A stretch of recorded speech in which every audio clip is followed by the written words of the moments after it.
quand les femmes investissent un domaine culturel, c'est en général qu'il a cessé d'être une avant-garde et qu'il a cessé d'évoluer. On le voit aujourd'hui, on voit des filles tagueuses. Hein. Si les filles se mettent à taguer, c'est qu'il y a plus le tag n'est plus une avant-garde, l'aventure est finie. Et en général, quand les femmes se mettent dans un secteur culturel, ils tendent à s'auto-parodier. C'est-à-dire que moi, ce que je dis, c'est que ça c'est un peu misogyne d'ailleurs, ça me vaut des ennuis. Je dis finalement les femmes, même les femmes de culture sont malgré elles finalement cantonnées à la reproduction, parce que qu'elles fassent des enfants de la culture, elles sont quand même toujours dans un art de la reproduction. Elles ne créent pas, elles reproduisent. Il n'y a pas d'invention. Et je le démontre par le jazz notamment. On n'a jamais vu une femme des femmes musiciennes de jazz géniales. Il y en a pratiquement pas parce que c'est un art de l'improvisation, d'ailleurs de la création instantanée. Or, des femmes pianistes de musique classique qui sont capables de jouer comme des singes savants du Chopin, il y en a autant qu'on veut, parce qu'il n'y a pas d'invention. C'est refaire très bien quelque chose qui a déjà été créé. Mais quand il s'agit de créer in vivo, là, il y a très peu de femmes. Alors après, moi, je me pose la question, hein, c'est un constat. Après, moi, je théorise plus ou moins là-dessus, on le fait ou on le fait pas, mais je mets au défi aucun sociologue de me démontrer de me dire c'est faux, c'est le contraire. Il n'y avait aucune raison que ce soit un pauvre noir comme Charlie Parker qui renouvelle la musique. C'est-à-dire que le renouvellement de la musique après on va dire l'impasse de la musique contemporaine, après Debussy, Schoenberg, Berg et tout ça, que les gens qui renouvelaient la musique soient des pauvres noirs, c'était absolument pas écrit dans l'histoire, ça aurait pu être des femmes de la bourgeoisie dominante. Hein, ça aurait pu être Gertrude Stein. Or, une absence totale de génie féminin dans le jazz. Parce qu'on ne fera pas croire que les chanteuses participent de cette épopée, parce qu'elles sont jamais que des interprètes, une fois de plus, c'est-à-dire qu'elles reproduisent. Il se trouve que tout ce génie de création absolue est fait par des hommes, et des hommes pauvres et sans culture musicale. Donc moi, ce que j'insiste, c'est qu'à chaque fois qu'il y a une forme créatrice nouvelle qui apparaît, elle est jamais liée à un statut de classe, c'est-à-dire c'est souvent des très pauvres qui le font, que ce soit même on peut même parler du hip-hop, hein. Le hip-hop, c'est une invention, c'est fait par des pauvres noirs du ghetto, mais c'est toujours fait par des garçons. C'est la création est absolument masculine systématiquement, et les femmes finissent toujours par y arriver.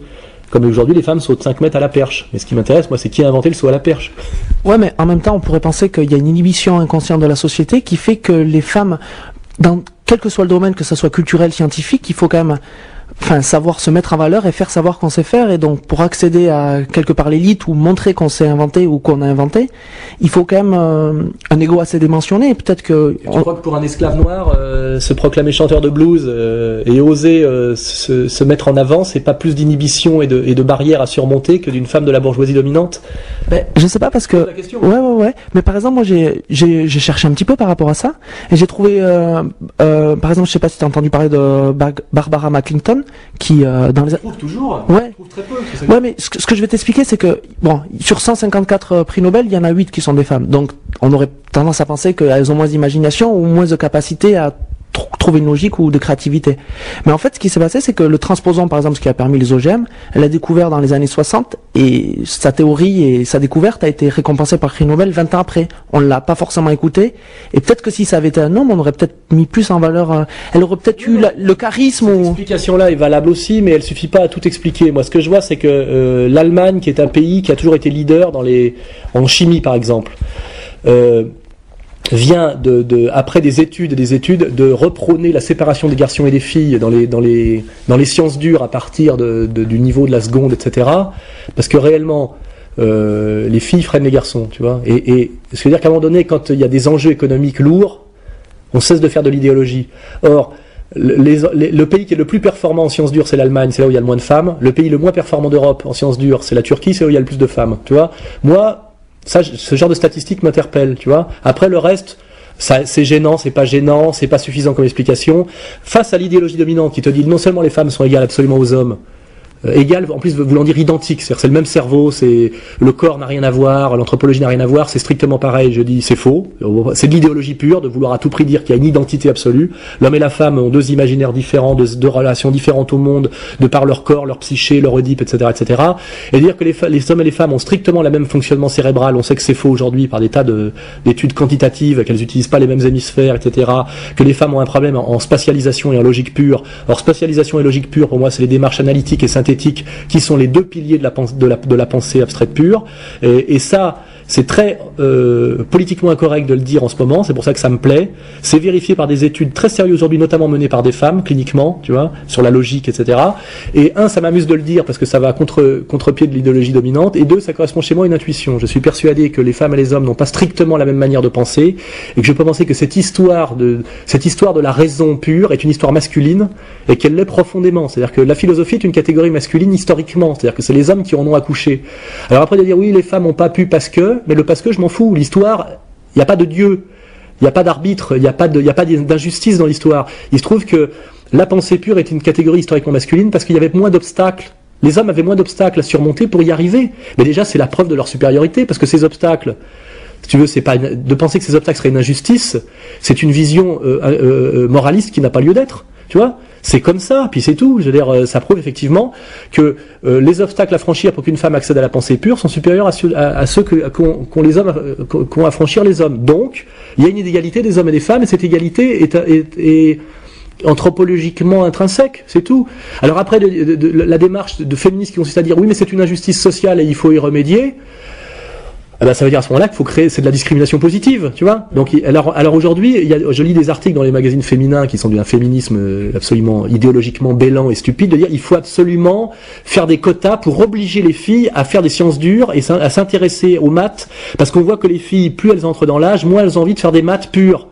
Et après, on fait de la stat et on voit que les filles n'ont pas envie de faire des maths parce que, pour des raisons profondément féminines, c'est des catégories qui ne les intéressent pas autant que les garçons. C'est-à-dire que c'est même pas le problème qu'elles soient douées ou pas douées, c'est qu'elles n'ont pas de passion pour. Tout ça, c'est de la statistique. Bien sûr, mais c'est la statistique. C'est-à-dire que à un moment donné, en troisième année de maths sup, on trouve 80% de garçons, 20% de filles. Je sais pas, parce qu'effectivement, on trouve exactement comme pour les échecs. Il y a très peu de filles qui jouent aux échecs à haut niveau, parce que il y a un tronc commun à 5-6 ans. Des filles sont aussi douées que les garçons pour les échecs. Et puis à un moment donné, au moment de la puberté, cette vision guerrière du monde et conquérante du monde, tu vois, les intéresse moins. Et on voit d'un seul coup que les filles s'éloignent de ce domaine au moment de la puberté, au moment de la différenciation hormonale. Mais ça, c'est de la vraie étude. Et c'est pas forcer les filles à dire c'est pas normal, s'intéresse pas aux échecs, on n'arrive pas à faire 50-50. D'être emmerdé pour des raisons idéologiques et politiques qu'il n'y ait pas 50-50 de filles et de garçons qui jouent aux échecs à partir de l'âge de 17 ans, ça c'est de l'idéologie et de la dictature, tu vois. Qu'est-ce qu'on y peut? Les filles aiment moins les maths que les garçons, aiment moins les échecs que les garçons passé un certain âge. Ça, c'est un constat, une analyse qu'il faut faire. C'est-à-dire qu'effectivement, il y a une différenciation et que l'hormonal y joue un rôle parce que, effectivement, ça induit au niveau de l'imaginaire, au niveau du désir, au niveau des représentations et même au niveau des concaténations, au niveau du logos, ça induit des démarches différentes. Et moi, là, je pointe du doigt l'idéologie féministe qui est un égalitarisme de type stalinien. C'est-à-dire que c'est vouloir faire qu'il y ait 50% d'agrégés de maths et masculins et féminins. Or, le vrai danger, c'est quand on veut qu'il y ait par la force et par la coercition politique 50% de matheux au niveau de la recherche, eh ben on fait baisser le niveau de la recherche. C'est-à-dire qu'un pays qui ne joue pas ce jeu-là, eh ben il prend le leadership des mathématiques pures. Et c'est ce qui nous arrivera si on continue à vouloir mettre des filles à tout prix. Et là, je prends le pari. Je dis, ça, ce qui veut pas dire qu'un jour il n'y ait pas une prix Nobel de mathématiques géniale. Je veux dire, moi je vois dans l'étude du marxisme, Rosa Luxembourg a produit des théories sur l'impérialisme tout à fait de très haute qualité, et c'est une grande intellectuelle. Mais c'est une exception. Je veux dire, mais c'est quand à un moment donné on veut dire il y aura autant de prix Nobel de physique hommes que femmes, et on oblige à ce qu'il y ait 50-50 parce qu'on peut en arriver là. Là, on est dans le délire idéologico, on est dans la dictature idéologique, et c'est dangereux pour la qualité des sciences. Donc c'est dangereux pour le progrès. C'est ça que je dis, c'est tout. D'accord.